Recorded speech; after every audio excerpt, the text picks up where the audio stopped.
Yo quisiera aplaudir igual que ustedes y darle la gloria a Dios. Y quisiera que se entendiera esto.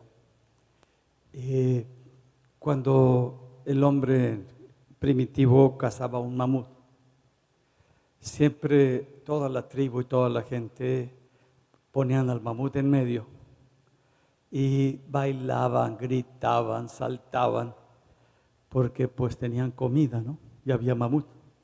No agarraban al que había cazado y le aplaudían y le brincaban al que había cazado. Ese no importaba tanto, esa persona.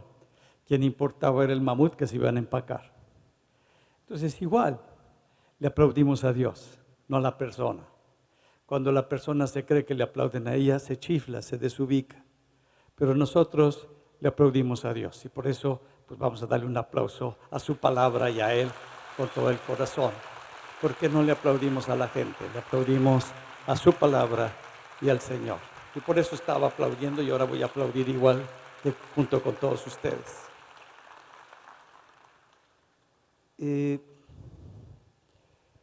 No sé si te ha pasado, normalmente pensamos conforme van pasando los años, nos casamos hace 15 años, hace 20 años, empezamos en nuestro trabajo hace 20, 30 años o 15 años u 8 años.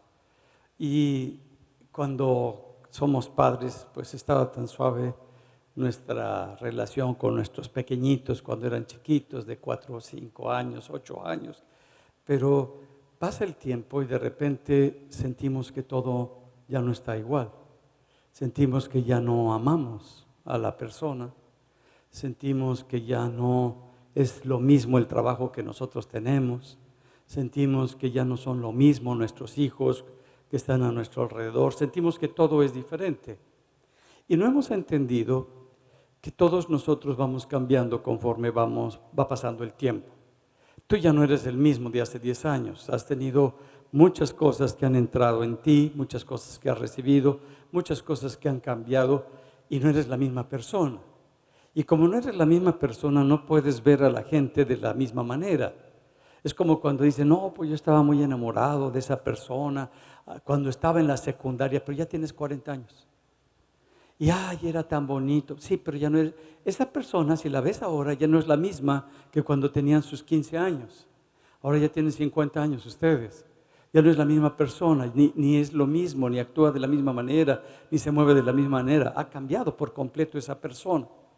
Y lo mismo pasa con nosotros. Pensamos que esa relación del matrimonio siempre va a ser así como hace 15 años o hace 8 años. No, has cambiado.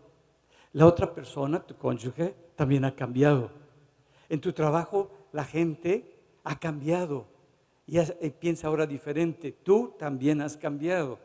Tus hijos ya no son los bebés de antes, han cambiado. Todo ha cambiado, pero como que quisiéramos que las cosas se detuvieran y como si fuera algo estático y que no tuviera cambios. No, hay muchos cambios. Lo importante es ir viendo las decisiones que estamos tomando y no estar tan centrado en nosotros, porque cuando estamos tan centrados en nosotros, nuestro ego crece muchísimo.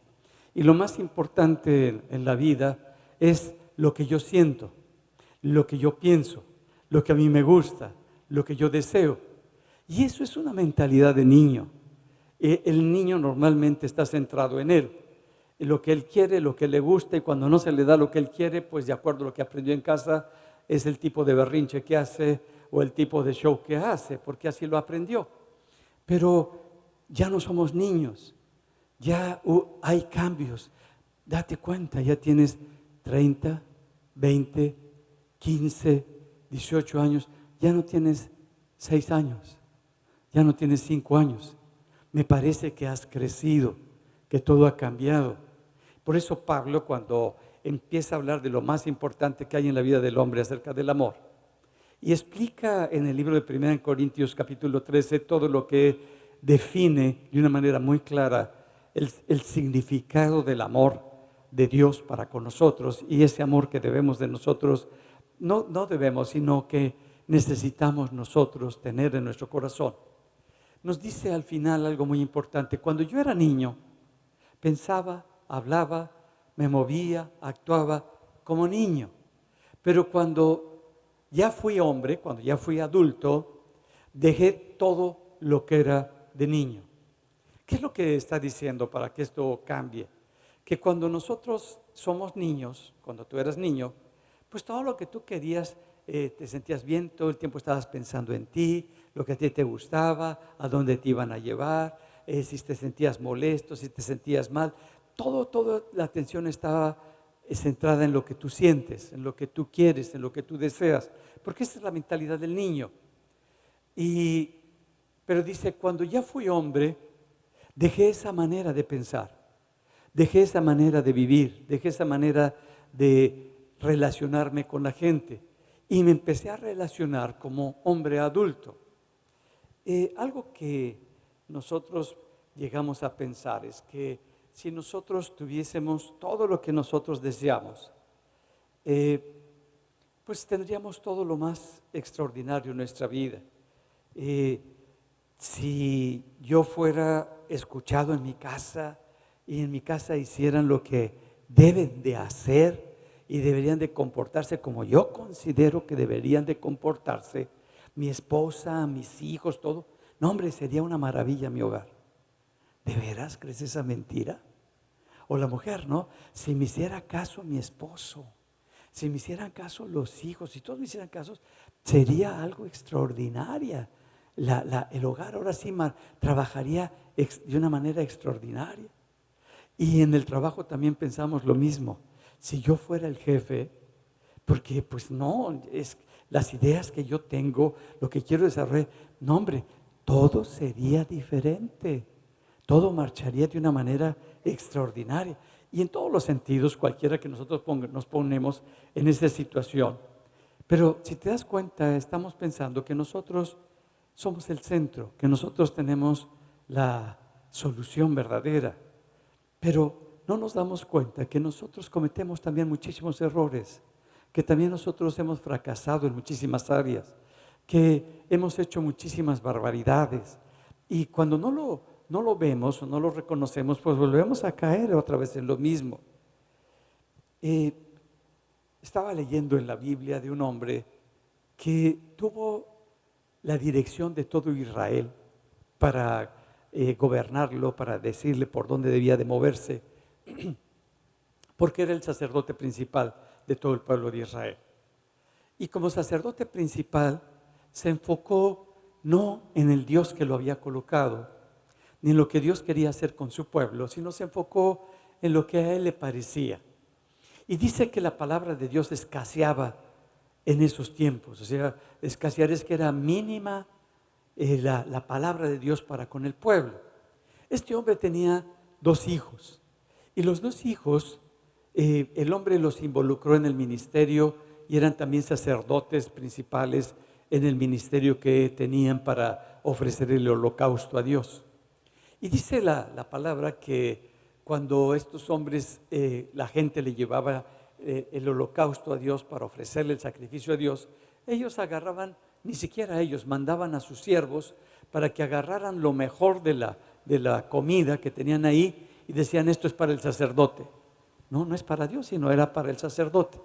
Entonces ellos lo que veían era los beneficios del ministerio, lo que el ministerio me puede dar, lo que ese lugar me puede dar, lo que las cosas me pueden dar. Ese privilegio, ese reconocimiento, ese prestigio, ellos lo veían.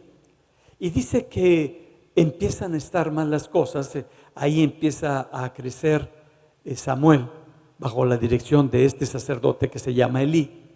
Y pues Samuel es jovencito, ve todo ese desorden en los hijos, ve ese desorden en el que lo está enseñando para que conozca la voz de Dios, pero él espera que Dios lo dirija, que Dios le enseñe, que Dios le muestre.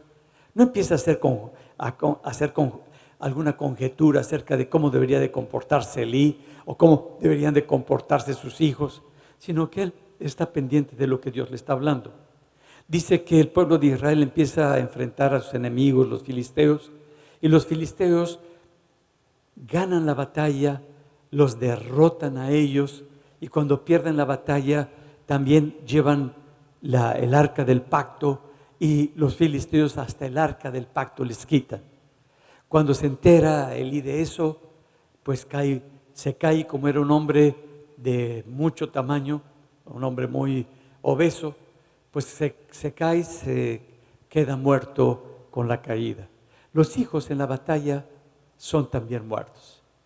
Vemos cómo no era el lugar, no era la posición, lo tenían todo, pero lo que le faltaba era reconocer que ellos no eran lo importante, sino que lo más importante era el Dios al cual servían.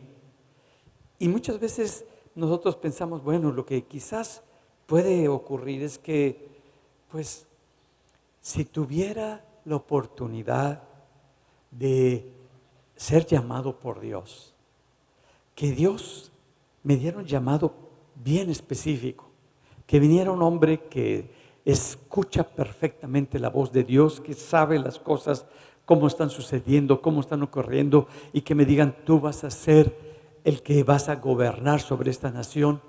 Y luego que tuviera una unción, esa unción de este hombre, este sacerdote me ungiera, y luego que el Espíritu de Dios viniera sobre mi vida de tal manera que transformara mi vida, otra cosa sería. Y otra vez vemos lo mismo. Vemos a la vida de Saúl. Saúl era un joven que no de una tribu la más pequeña de Israel, de Benjamín, su familia de las más pequeñas dentro de esa tribu, como que no tenía un reconocimiento, pero Dios lo escoge. Y de repente las mulas de su papá, no la mula de su papá, sino las mulas de su papá se le pierden. Y al perdérsele las mulas se va a buscar ahí al bosque a las mulas, y Dios ya lo estaba esperando a través de Samuel.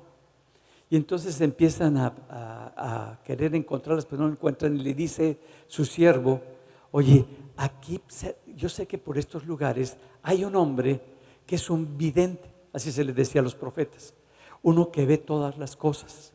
¿Por qué no vamos con él y nos dice dónde están las mulas de tu papá y dejamos de preocuparnos? Y preguntan, dice, ay, pues por el camino lo vas a encontrar. Y ahí va por el camino, y de repente Dios ya le había dicho, va a venir un joven, a ese joven lo vas a ungir, porque lo he escogido para que libre a mi pueblo de los filisteos, para que gobierne y sea rey sobre mi pueblo.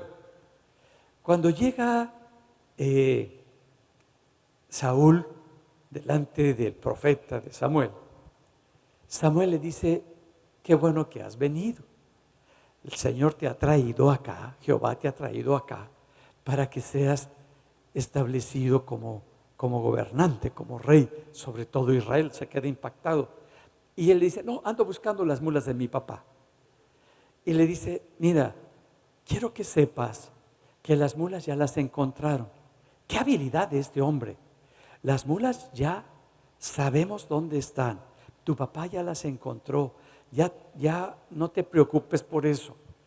Le dice, mira, va a venir, Dios quiso escogerte como rey.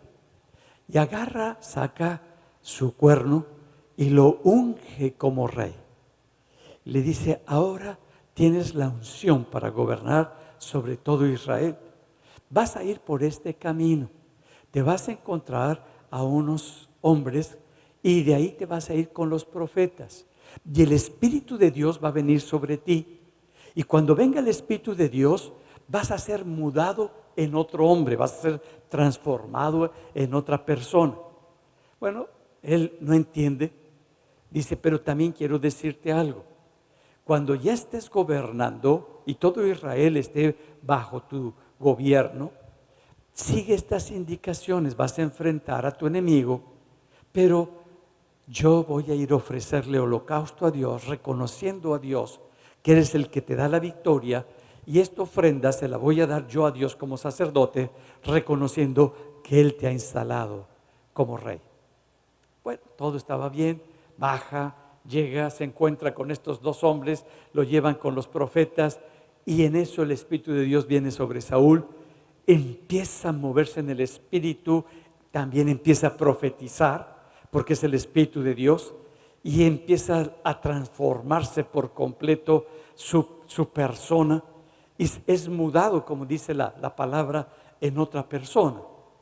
Claro, nosotros lo que decimos ahora que conocemos la Escritura y el Nuevo Testamento, decimos cuando tú naces de nuevo y luego viene el Espíritu de Dios sobre tu vida, eres transformado por completo y empiezas a moverte de otra manera completamente diferente. Como dice en 1 Samuel 16, entonces el Espíritu de Jehová vendrá sobre ti con poder y profetizarás con ellos y serás mudado en otro hombre. Todo esto que recibió Saúl, yo quisiera que lo entendieran. No fue el fruto del Espíritu, sino los dones, la unción, la palabra profética, el moverse en el Espíritu, el tener un gobierno, todo eso, es algo que Dios nos da, un don. Y ese don pues es para bendecir, para traer algo para la gente, pero eso no cambia lo que es nuestro hombre interior. Los dones no nos cambian. Tú puedes ser un extraordinario profeta, pero sigues viviendo como un niño espiritual. Necesitamos nosotros ser transformados y madurar y crecer. Cuando nosotros maduramos y crecemos y permitimos que el Espíritu de Dios empiece a movernos, a mover nuestra vida, entonces le llama el fruto del Espíritu. Es el Espíritu de Dios moviéndose en nosotros. Y es lo que Dios quiso enseñarle a Saúl, de alguna manera. Pero cuando yo no he arreglado mi hombre interior, cuando yo estoy acostumbrado a hacer las cosas, pues yo hago las cosas por las veces que aprendí el cómo hacerlas. Si yo todo el tiempo resolvía las cosas, porque aprendí de mis papás que la mejor manera de resolver las cosas era gritando, era enojándose, pues yo lo aprendo cuando soy pequeño y cuando soy grande voy a hacer lo mismo. Voy a gritar, voy a hacer, porque pues es un buen método para tener un control. ¿Y por qué el control? Porque pues mi ego es muy grande y para mí me interesa que tenga yo esa seguridad y ese control sobre todas las cosas. Pero todo, si te das cuenta, es sobre mi ego, mi yo. El problema de Saúl era el yo, es su ego. Eso no lo había resuelto. Por eso cuando va a enfrentar al enemigo y está con los filisteos, están todos los filisteos a su alrededor, pero también está el pueblo de Israel con él. Y no llega Samuel. Y según él, se tarda Samuel. Entonces, como su ego, lo que piensa la gente, lo que piensan los enemigos, lo que están en las circunstancias, empezó a dominar sobre él. Y decide hacer las cosas en sus fuerzas, a su manera, bajo su dirección. Y él le ofrece holocausto, él hace las cosas y se va a lanzar a la batalla cuando llega el profeta y le dice, ¿qué has hecho? Así no es las cosas de Dios. Las cosas de Dios son de Dios. Es el Espíritu de Dios moviéndose en ti, no tú moviendo al Espíritu de Dios, no tú diciéndole lo que el Espíritu debe de hacer. Es el Espíritu el que te va a decir lo que tú vas a hacer. Por lo tanto, no vas a ser confirmado como rey. Él, durante todo su gobierno, durante todo el tiempo que está gobernando, algo que estuvo muy fuerte que no pudo quitar, es ese miedo a perder el gobierno, el reino, el control, el ser el rey. Y por lo tanto cualquier cosa que pues le generara inseguridad o miedo, lo mandaba matar, lo quería matar. De ahí Dios escoge, cuando ve que este hombre no va a gobernar, escoge a un jovencito. Este jovencito lo conocemos, es David. Y David empieza a moverse, sabemos que tiene un corazón para Dios. Y la Biblia nos dice que tenía un corazón como el corazón de Dios. ¿Qué es lo que tenía David? Que se dejaba dirigir por Dios. que se dejaba dirigir por la palabra de Dios. Cuando David es ungido, no de repente empieza a ser gobernante ni rey, sigue cuidando las ovejas de su papá. Y lo mandan a que lleve las tortas de la barda a sus hermanos ahí en la batalla. Y cuando llegas, él ve ese gigante denigrando a todos los ejércitos del rey. Y dice, no, pues ese yo, igual que me ha pasado en el campo, yo me lo destruyo y lo deshago. Su corazón era, ¿por qué? Porque Jehová está conmigo. Jehová pelea mis batallas. Jehová es el que va delante de mí. Por lo tanto, Él me dará la victoria. En primer lugar está Dios, no Él. No Él cómo me va a ir, ni de qué tamaño está el gigante, sino está viendo lo que Dios va a hacer y cómo Dios va a gobernar. Esa tendencia que tenía Saúl de querer resolver cualquiera que fuera la situación de acuerdo a su manera, a como él consideraba, nos centramos en nuestro egoísmo, en nuestro sentir, en lo que tú sientes, en lo que yo siento. Mira, desde el comienzo cuando Dios ha puesto al hombre y a la mujer en el huerto del Edén, el hombre decide escuchar a la serpiente. Cuando toma del fruto que Dios le dice que no coma, él lo toma y lo primero que empieza a sentir no es el pecado que acaba de cometer de separarse de Dios y empezar a centrarse en su ego, en él mismo, sino que quiere resolver su sentimiento, quiere quitar lo que está sintiendo. Cuando escucha la voz de Dios, siente vergüenza. Y quisiera él arreglar, cubrir esa vergüenza, cubrir ese sentimiento, apagar ese sentimiento para que ya no se sienta mal.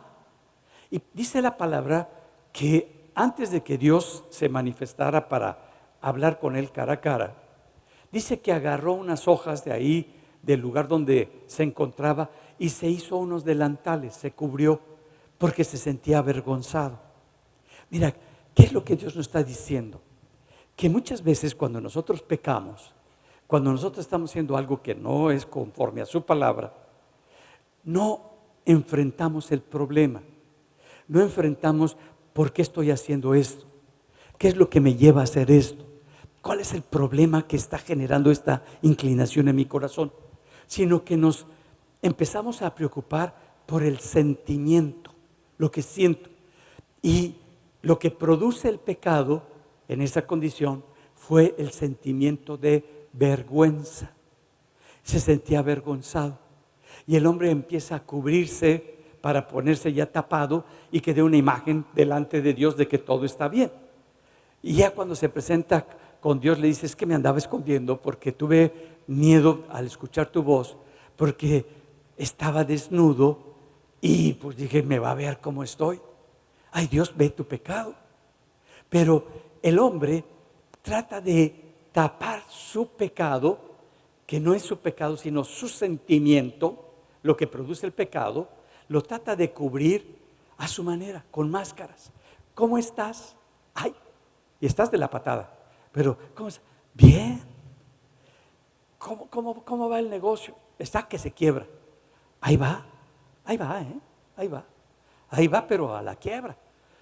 Y como que tendemos a decir cosas así como que para que la gente vea, pues nos estamos cubriendo por nuestra vergüenza. ¿Qué van a pensar de mí? Pues si no eres tú. Es lo que ocurrió en ti después de que hiciste algo equivocado, después de que hiciste algo mal. Y nos dedicamos toda nuestra vida a querer arreglar el sentimiento, lo que yo estoy sintiendo, no el pecado, lo que me cambió, lo que me apartó de Dios, lo que me separó de la presencia de Dios. Eso no lo resuelve el hombre. Por eso cuando el hombre lo ve, le dice, no, así no se resuelve este problema, tu problema es el pecado. Y Dios agarra y sacrifica un animal y lo cubre con pieles. ¿Qué estaba diciendo Dios? Pues para que se arregle el problema del pecado y puedas acercarte a mí, se necesita sacrificio de sangre y esta piel de este animal va a cubrir Tu pecado no lo va a quitar, no lo va a desaparecer, pero lo va a cubrir para que te puedas acercar. Entonces no es algo, ese pecado que cometemos, nosotros no lo podemos arreglar. Es algo que Dios estableció y nos está dando el fundamento para nuestro pecado. Y a veces nosotros queremos arreglar nuestro sentimiento de culpa, nuestro sentimiento de vergüenza, nuestros sentimientos los queremos arreglar. Esos son síntomas, son sentimientos. Ese no es el pecado. La única manera de arreglar el pecado, Dios nos los dice, es por medio de Jesucristo. Es el sacrificio perfecto que Dios hizo. Y puso a Jesucristo en la cruz para derramar su vida y nosotros tomáramos de Cristo y fuésemos limpios de nuestros pecados. ¿Y cómo sabemos que eso es una realidad?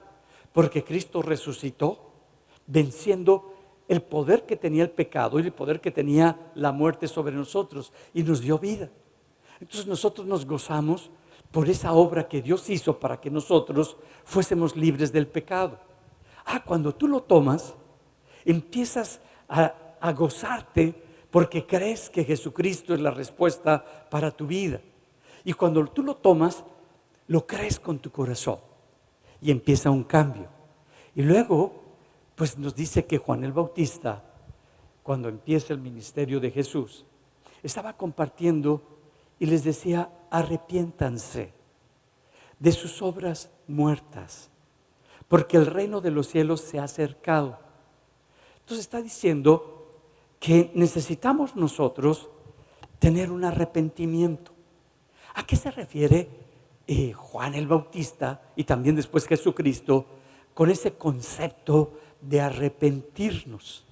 Bueno, el arrepentimiento no es el hecho de que sepas que eres un pecador. Todos sabemos que somos pecadores. Todos sabemos que tenemos algo que está dañando a nuestra familia o a nuestra esposa o a nuestros hijos, todo eso. Y cuando nos dicen: es que tú eras así. No, mira, yo no era así, cuando yo hacía eso, lo hacía de puntitas. No lo hacía con las bases del pie. De puntitas lo hacía, así que somos diferentes. Oye, pues estás justificando ¿qué? Tu pecado. Entonces está hablando de que nosotros necesitamos el arrepentimiento. Entonces, ¿qué significa el arrepentimiento? Pues el arrepentimiento es un cambio en mi perspectiva de cómo yo me veo ante el pecado. Ya no el sentimiento, para que se me entienda. Cuando tú y yo caemos en pecado, pues empezamos a tener diferentes sentimientos, como lo que acabo de mencionar, pero no vemos el pecado, no vemos lo malo que hay en nosotros. Para que yo lo pueda ver, necesito yo verme desde la perspectiva de Dios. ¿Qué es lo que dice Dios? ¿Qué es como Dios lo hace? ¿Qué es lo que establece la palabra de Dios? Y entonces, cuando Dios dice algo, empiezo mi corazón a verme desde esa perspectiva y reconozco que hay algo malo en mí, que está algo en mi corazón que no es correcto, que lo he hecho durante muchas veces. Y cuando tú tienes una conducta que repites una vez y otra vez y otra vez, esa conducta se hace parte tuya y después ya te sale en automático. Ya llegas y haces esa conducta. Si todo el tiempo la manera en cómo resuelves los problemas es gritando, no te das cuenta de que eres muy violento, muy agresivo o muy violenta y muy agresiva. No nos damos cuenta. Mire, ¿cuántos de ustedes han manejado un carro? Okay. Las veces que cuando empezamos a aprender a manejar el carro, todos nuestros sentidos estaban para que manejáramos el carro. Y que sin meterle la velocidad y dónde está la palanca, le buscábamos si estaba acá la palanca cuando no eran automáticos los carros. Y que si le metías el clutch y a veces metías el freno y te parabas ahí, bueno, era terrible. Pero poco a poco fuiste aprendiendo y le fuiste dando. Te fijabas que si venían de lado, que si del otro lado, que si adelante, que si atrás, por todas partes. Ibas despacito por todas partes. Ahí ibas. Y luego le dabas la vuelta, y luego por acá, luego ya se te paraba el carro, otra vez le arrancabas, pero sin el clutch y con la velocidad metida, se movía el carro. Y no, métele el clutch, ya le arrancabas ahora sí bien, y ya empezabas otra vez. Pero lo fuiste haciendo una y otra y otra, hasta que ya se hizo parte de ti. Y ahora, de repente, llegas a un lugar y te dices, ¿cómo llegué aquí? No, ni cuenta. Tu automático, tu cerebro del lado derecho, ya lo tiene tan impregnado en ti que de repente ya llegaste a ese lugar. Dices, órale, ya llegué a este lugar. ¿Cómo? No sé si pasé semáforos, no sé si se me acercaron, no sé si hicieron algo. Todo eso ya está tan automatizado y está tan metido dentro de nosotros, pues que llegamos al lugar. ¿Cuántos les ha pasado que de repente dice, híjole, ya llegué aquí? ¿Cómo llegué? Ay, quién sabe. Pero mira, lo más seguro es que manejaste mejor que si estuvieras poniendo atención. Pero llegaste. Igual es cuando hacemos una vez y otra vez y otra vez algo que no está correcto, se hace parte de nosotros. Se hace nuestra manera de resolver las cosas y de hacer las cosas. Y de repente cuando se presenta la situación para que salga esa conducta, pues sale en automático, porque es parte tuya. Oye, ¿por qué te enojaste? ¿Por qué gritaste tanto? Pues ni sé, pero parece que salió muy bien. Lo hice muy bien, lo hice en grande. Bueno, pues eso es parte tuya. Ahora está diciendo, se necesita para que ocurra una transformación de tu interior, es que empieces a hacer lo bueno, que empieces a hacer lo que te dice la palabra de Dios, una y otra y otra y otra vez. ¿Sí me van entendiendo?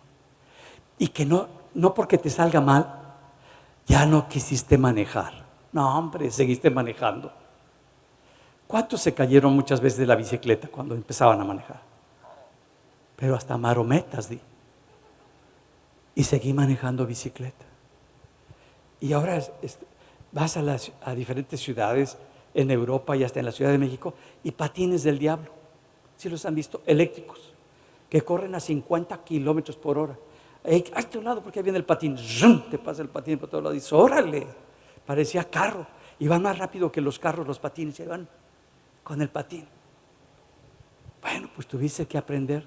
De seguro ese que va así en el patín se dio unas patinadas re suave. Pero pues hay que moverse más rápido. Siguió con el patín. ¿Qué es lo que te estoy diciendo? Mira, cuando empiezas a hacer las cosas de Dios, las primeras veces te van a salir mal. Pero si sigues y sigues y sigues, va a llegar el momento que se hace parte de ti. Y empieza Dios a poner lo suyo y a formar algo que tú no tenías. Es Dios con su espíritu trabajando en tu corazón. Y es lo que les decía Juan el Bautista. Dice, es que tu antigua manera de vivir, ese viejo árbol con raíces secas, se necesita cortar, se necesita arrancar, se necesita echar a donde debe de estar, al fuego. Ya no eres eso. Ya se ha acercado el reino de Dios. Bautícense. ¿Qué le está diciendo? Mira, tomen el compromiso y empiecen a estar en una relación estrecha con Dios.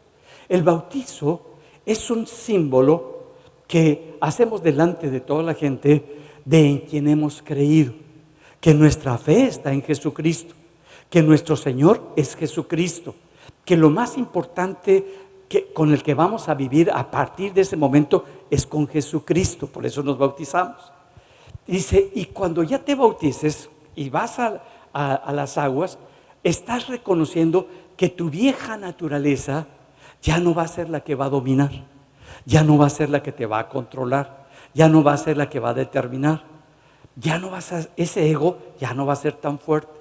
Cuando salgas de las aguas, vas a creer que pasó lo mismo que Jesucristo, que el Padre hizo con Jesús, que estás resucitando para una nueva vida, para tener una nueva naturaleza.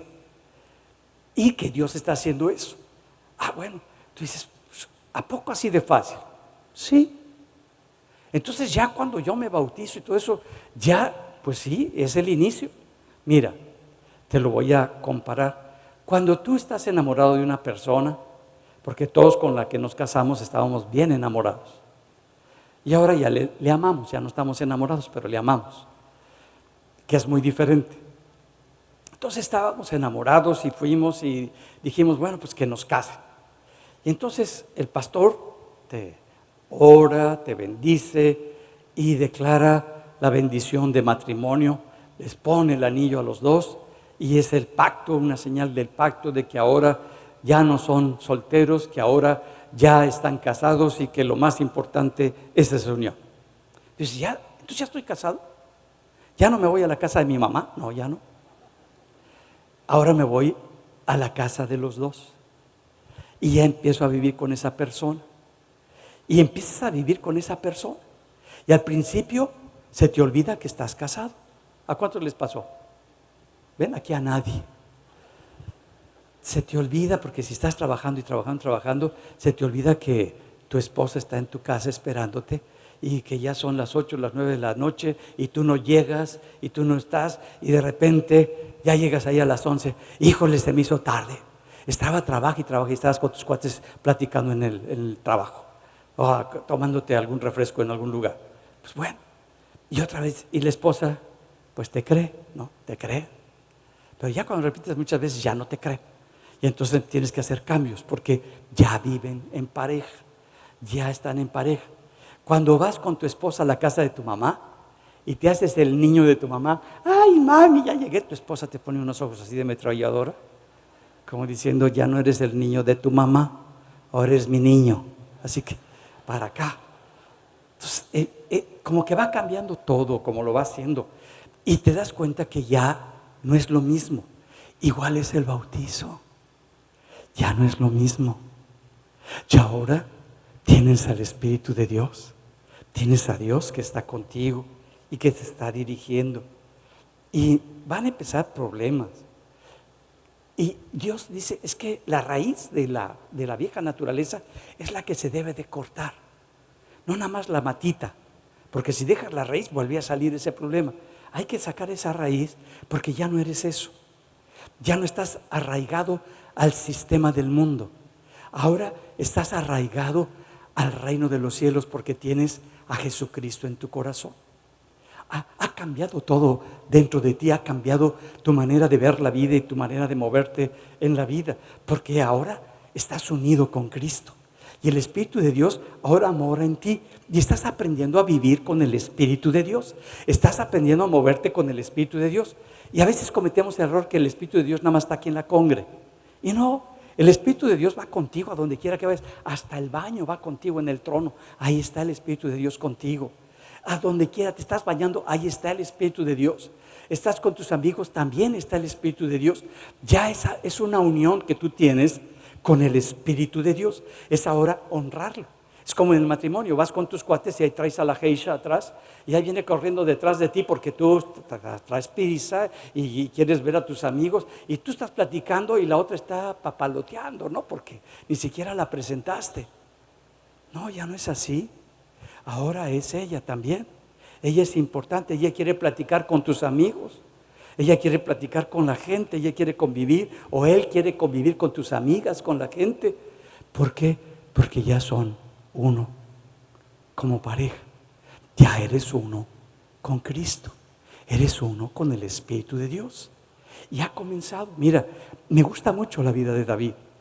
David era un hombre que cometió muchos pecados, hizo muchas barbaridades, muchas tonterías hizo David. Cuando debía hacer algo, no lo hacía, sabía lo que debía hacer, pero hacía otras cosas. Pero cuando venía el profeta, o venía una de su gente, y le decía las cosas que estaba haciendo mal, no le echaba la culpa a los ejércitos, ni a lo que sentía, sino que siempre reconocía su pecado. Y decía, pequé contra Jehová mi Dios. Hice lo malo delante de los ojos de mi Dios. Y le decía el profeta, pues mira, va a venir el ángel de Dios y va a exterminar, escoge a toda la gente, todo esto. Y él decía, el que pecó fui yo, que todo este mal venga sobre mí, no sobre la gente, no sobre mi familia, no sobre otros. Pero cuando tú no tienes esta transformación dentro de ti y todavía vives por el ego tan grandote que ha crecido dentro de nosotros, pues queremos que la maldición, bueno, pues como decían otros gobernantes, ¿no? Va a venir la maldición sobre tus hijos. Ah, bueno, ¿sobre mí no? Ah, no, entonces todo está bien. No, es sobre lo que vas a sembrar, es sobre lo que vas a dejar, sobre lo que vas a hacer en tu casa, en tu familia. ¿Qué legado vas a dejar para que la gente crea y tus hijos se muevan y crean en el Dios que dices tú tener en tu corazón y en tu vida? Mira, viene momentos difíciles para David, donde a veces no sabía si era algo de Dios o no era de Dios. ¿Recuerdan cuando su hijo Absalón toma el poder y empieza a fortalecerse? Pues él sale huyendo, sale con todos sus hombres de guerra, y viene un hombre atrás aventándole de piedras al rey. Y uno de los hombres fuertes le dice, ¿le corto la cabeza a mi señor? Y dice, no, no sea que Dios esté tratando conmigo. Cuando no sabía si era o no de Dios lo que le estaba pasando, no actuaba, se detenía. Y qué molesto que te estén aventando piedras en el camino, y de seguro no eran canicas, eran piedras que le estaba dándole al rey y diciéndole que no servía y que no esto y que no lo otro. Bueno, después hace la promesa de que no lo va a matar y no lo mata. Pues le pide a Salomón, su hijo, que por favor lo despache. Es una manera diferente, es una manera de su corazón en la cual lo más importante era su Dios, no él, la obra de Dios. Y cuando agarran a Absalón y muere Absalón, llora David, llora. Y dice, es que no era para que te gozaras, no. ¿Cómo es? ¿Por qué? Porque amaba, porque sabía que la obra era de Dios y que el reino era de Dios. Lo más importante, por eso dice que tenía un corazón conforme al corazón de Dios. Mira, lo mismo le pasó con Saúl. Saúl todo el tiempo lo persiguió, lo quiso matar, y de repente Dios lo pone en una prueba muy grande. Está en una cueva David guardado, y ahí va Saúl a refugiarse del calor y de todo a la cueva. Y cuando se mete, está pero hacia al ladito de David. Y todos sus hombres le hacen señas que se lo mate, que lo deshaga. Y agarra la túnica y con su cuchillo le hace una cortadita. Y sale Saúl y luego sale David, le dice, mi señor, mi rey, yo no quiero tu mal, ni te quiero destruir. Mira, ve tu túnica, si hubiera querido, te hubiera matado. La corté y ni siquiera cuenta te diste.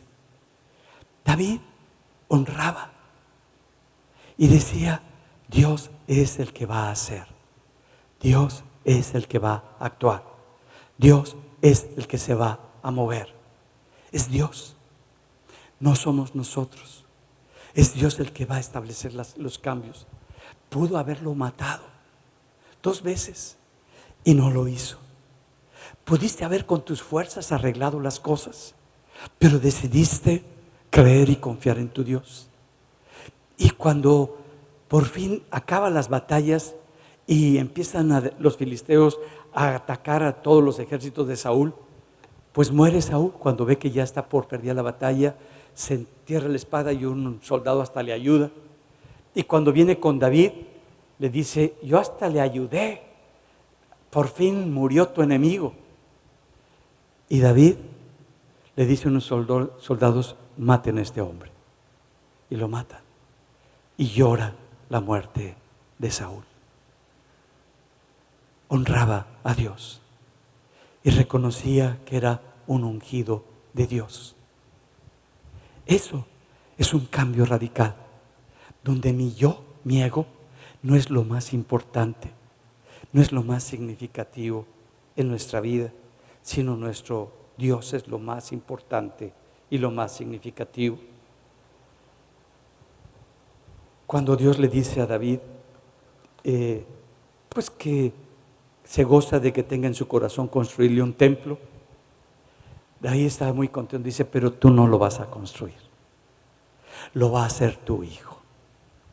No dice, si yo no lo hago, que no se haga, sino dice, voy a juntar todo el oro, toda la plata, todas las mejores maderas, para que hagan la casa de mi Dios.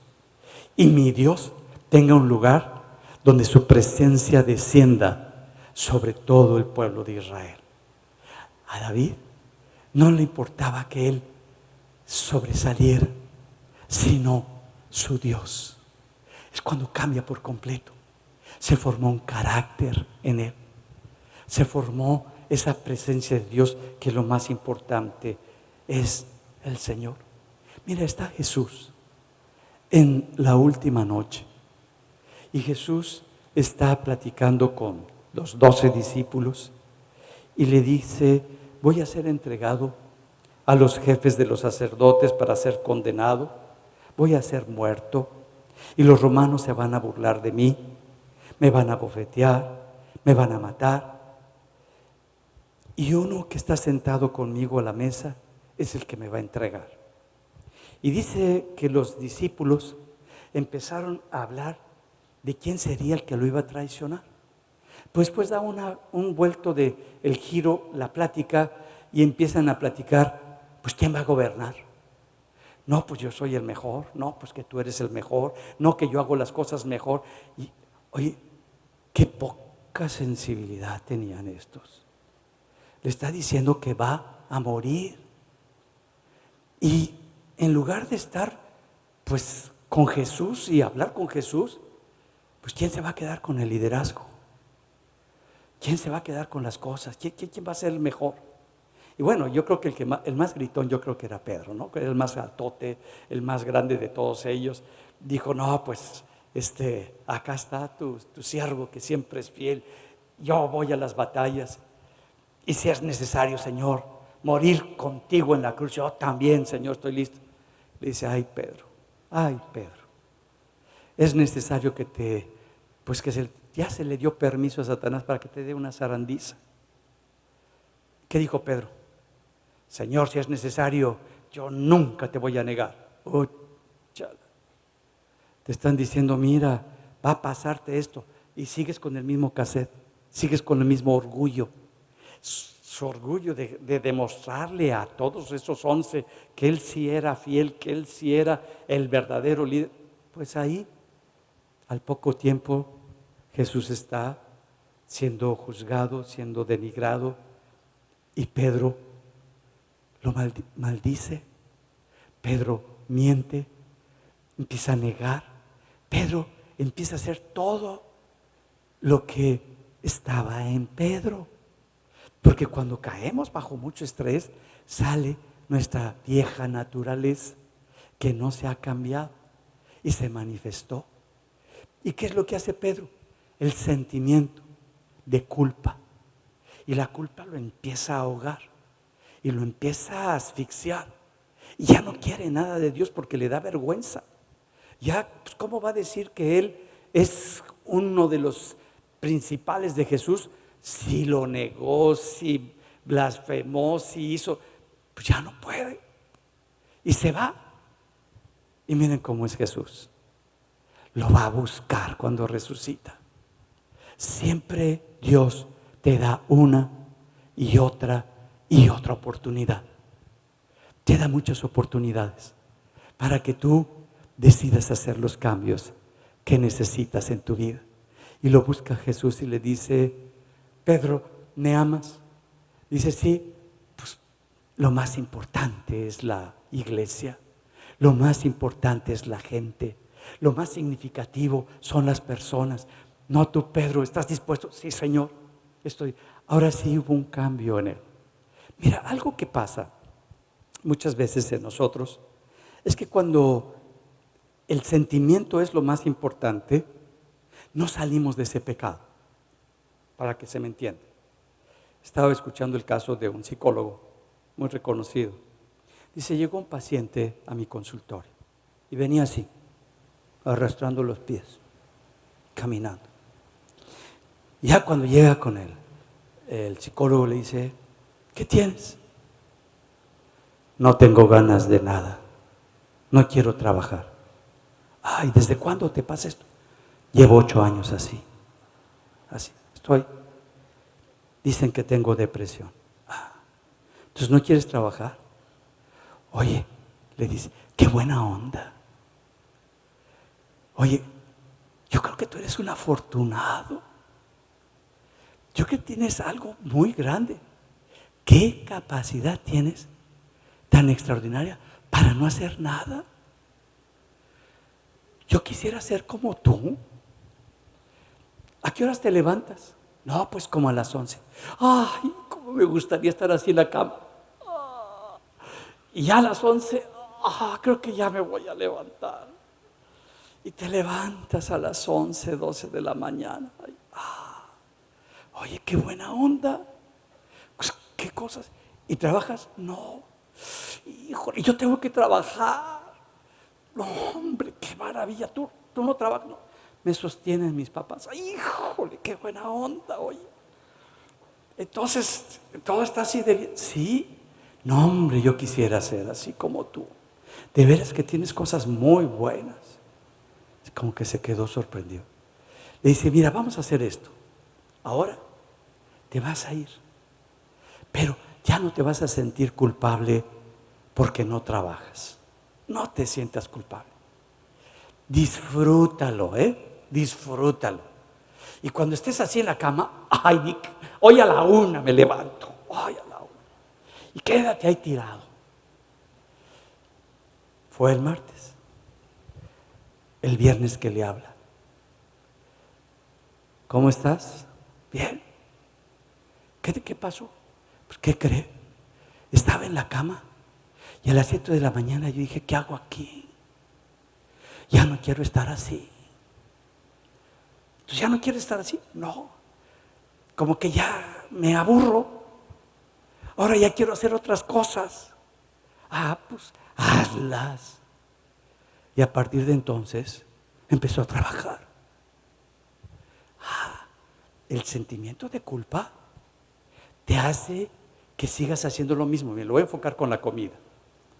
Cuando tú comes, como la culpa está operando en ti, pues te lo comes y ni lo disfrutas.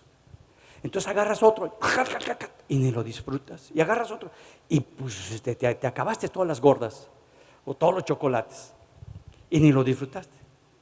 ¿Por qué? Por la culpa que sientes. Te animo. Ahora, cuando vayas a comer, agarra la gordita y qué rica gordita. Saboréala, no te la tragues, sino muérdela. Saboréala, disfrútala. Todo eso. Y vas a empezar a sentirte bien porque necesitas dopamina. Y otra mordidita. Te acabas la gorda. Y como ya satisfaciste esa dopamina que generaste de que la disfrutaste, ya no quieres las 50 que te comías. Ya con 2 te sientes bien. Y entonces pues ya se te quitó la culpa. Ya se te quitó el síntoma. Y ya no quieres comer tanto porque lo disfrutas ahora. Y te das cuenta que con 1 es suficiente. ¿Me entienden? Estás haciendo algo, pero es que yo sé que el Señor me dice y todo eso, y ni lo disfrutas, y entonces haces relaciones enfermas, haces relaciones codependientes muy enfermas, ¿no? Y es que necesito esto. Mira, quítate la culpa y te vas a dar cuenta si realmente esa relación es lo que buscas, pero quítate la culpa para que veas lo que realmente trae tu corazón. Y Dios pueda trabajar contigo. Jesús le dice a los suyos, miren, se están comportando como los hombres de este mundo. Los hombres de este mundo siempre buscan el puesto, el reconocimiento, pero no es así para ustedes. En el reino de Dios no es así. Lo más importante es que Dios gobierne sobre sus vidas. Ustedes están preocupados por el puesto y eso es asombrosamente, increíblemente horrible y espantoso. Mira, les dice en Lucas 22:25, los reyes de las naciones se enseñorean de ellas y los que sobre ellas tienen autoridad son llamados bienhechores. Mas no así con vosotros, sino sea el mayor entre vosotros como el más joven, y el que dirige como el que sirve. Porque ¿cuál es el mayor? ¿El que se sienta a la mesa o el que sirve? ¿No es el que se sienta a la mesa? Mas yo estoy entre vosotros como el que sirve. Que tengamos una actitud de servicio. Que tengamos yo quiero ver en qué puedo servir en este lugar donde Dios te colocó, de este lugar donde Dios me puso. ¿Qué puedo hacer? ¿En qué me puedo mover? ¿Qué es lo que Dios quiere que yo desarrolle? Mira, vas a fracasar. Pero ¿sabes cuál es el verdadero fracaso? Cuando tú lo dejas de intentar. Ese es el verdadero fracaso. No hay fracasos, lo dijo Henry Ford, sino cuando el hombre se da por vencido. Cuando tú dices, no, ya no se puede, no voy a cambiar. Ese es el fracaso. Porque Dios siempre te da otra y otra oportunidad para que te vuelvas a Él, para que puedas volver a comenzar con Él.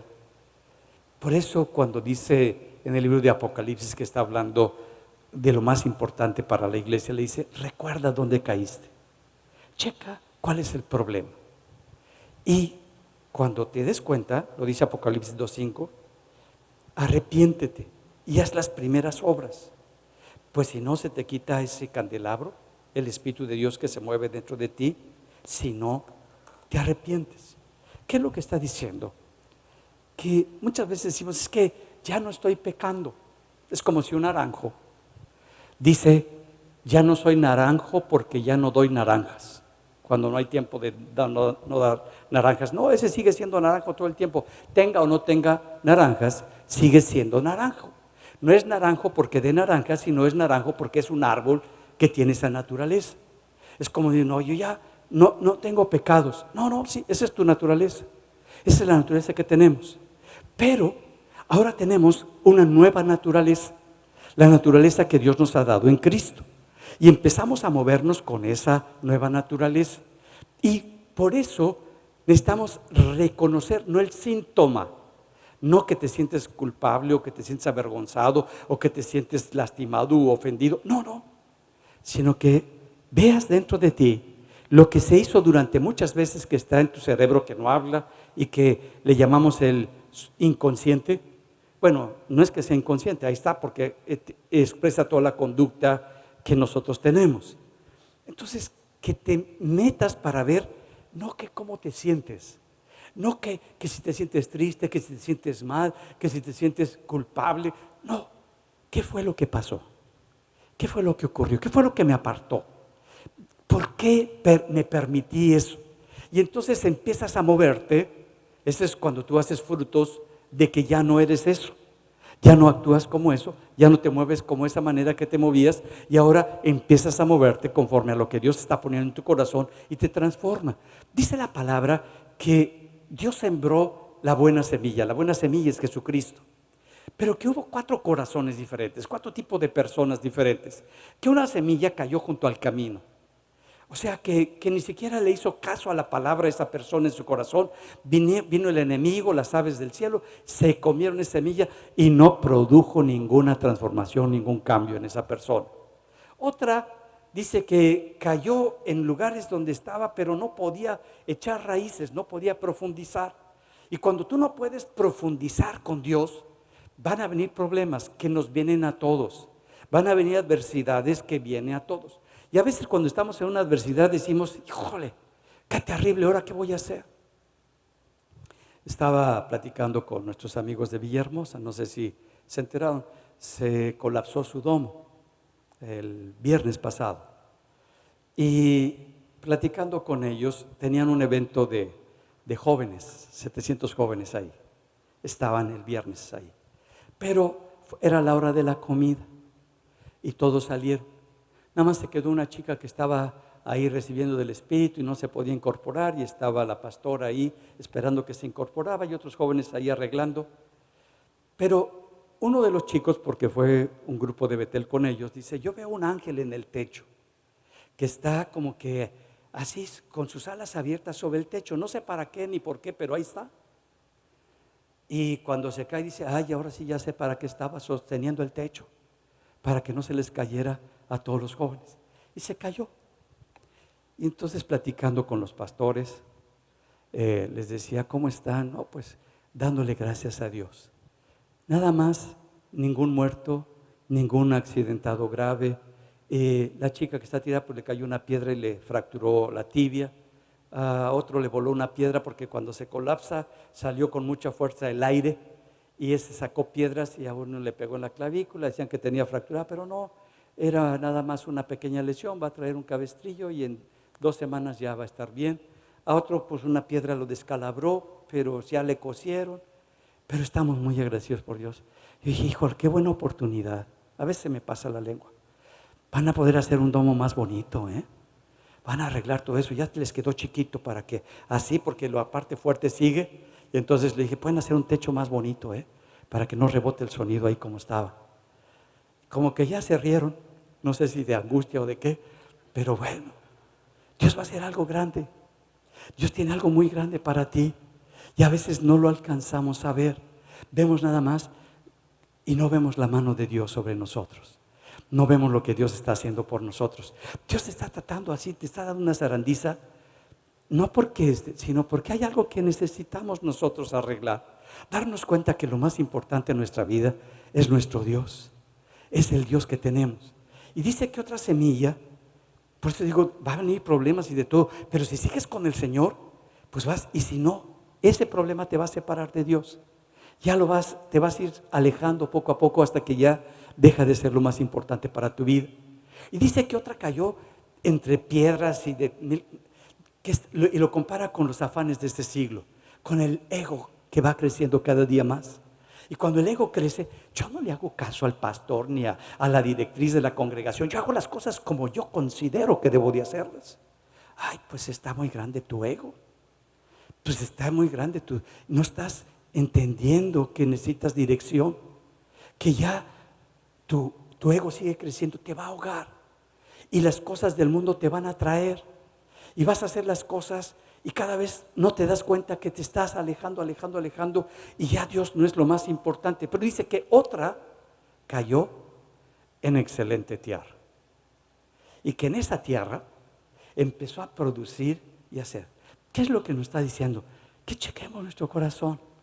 La semilla es Cristo, la semilla es la palabra, la semilla es la vida. Que nosotros chequemos si esa vida de Dios está en nosotros, si hay algo que nos ha separado de esa verdad de Dios, pues que lo arreglemos. Que no nos vayamos con el síntoma de culpabilidad, sino con cuál es la raíz que me llevó a esa conducta, cuál es el problema que me llevó a pensar de esa manera y actuar de esa manera, y que empiece a moverme una y otra vez conforme a lo que ahora conozco de la verdad de Dios. Es lo que Dios nos invita a hacer a cada uno de nosotros.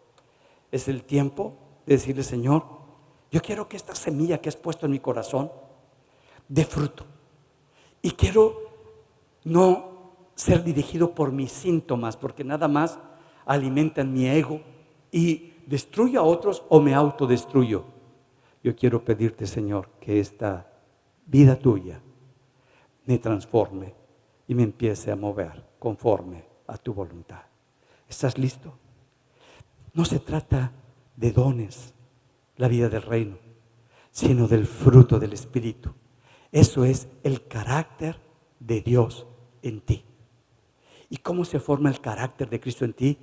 Cuando no te das por vencido, sino que sigues una y otra hasta que Cristo ha formado, como lo hizo con David, su corazón en ti, para que tú seas una bendición para muchas generaciones. Vamos a ponernos en pie, vamos a orar.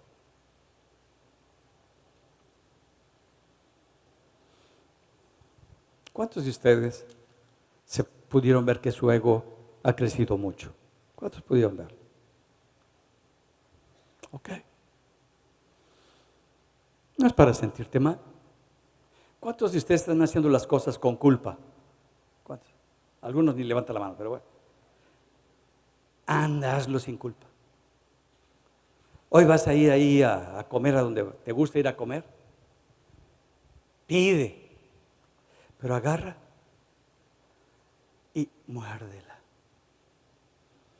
Disfrútala. Ya cuando hayas acabado, vas a decir, ya, creo que ya estoy satisfecho. Te vas a sorprender porque ya no hay culpa. La culpa nunca nos cambia. Y te vas a dar cuenta que no necesitas eso. Ya no les digo que levanten las manos los que van a hacer eso, pero háganlo. No dejes que ese sentimiento te gobierne, sino deja que lo que Dios quiere hacer en tu corazón sea lo que te gobierne. Vamos a orarlo. ¿Cuántos quieren que Dios forme su carácter en ustedes? Yo sí lo quiero.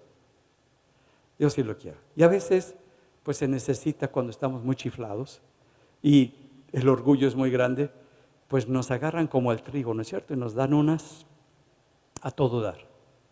¿Para qué? Para que después viene Jesús y nos dice, tengo otra oportunidad para ti. Te amo. Y tú eres muy importante para el reino. ¿Quieres? ¿Me amas? Pues uno le dice, ¿cómo no, Señor? Claro que sí. Y es cuando Dios hace las cosas en nuestro corazón. Padre, gracias. Gracias, Señor, porque me ayudas a ver que no es lo que tú me has dado, esos dones, esas habilidades, esa inteligencia, esa creatividad, esa sabiduría. Señor, eres tú el fruto. Y el fruto lo produces en mí. Y yo quiero moverme en esta vida como tu corazón. Tener ese carácter, dejando de ser niño, dejando de vivir como niño, dejando de comportarme como niño, como dijo Pablo. Tomo una decisión, ya no vivir por el sentimiento. Ahora, Señor, tomo la responsabilidad de mi adultez, de mi vida, de mi persona. Ya la responsabilidad no la tiene mi esposa, ni mi esposo, ni mi madre, ni mis hermanos, ni mis familiares, ni mi jefe en el trabajo. Yo la tengo y yo la tomo. Decido dejar de vivir en el sentimiento y creer que el don es lo más importante, cuando lo más importante es el fruto, porque es el carácter lo que gobierna y transforma el corazón. Y hoy me rindo delante de ti y pongo mi corazón en tus manos.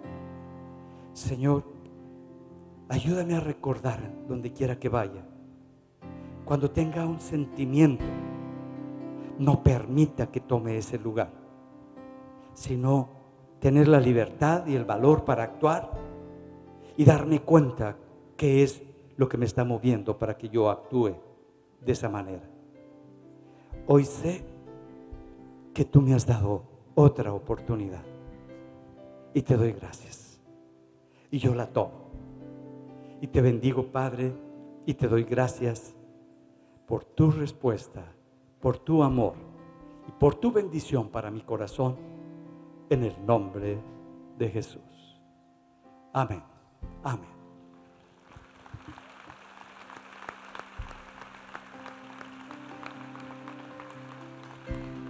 A Él la gloria y a Él la honra. Si necesitas que oren por ti, está el grupo del abrazo del Padre para que puedan orar y bendecirte.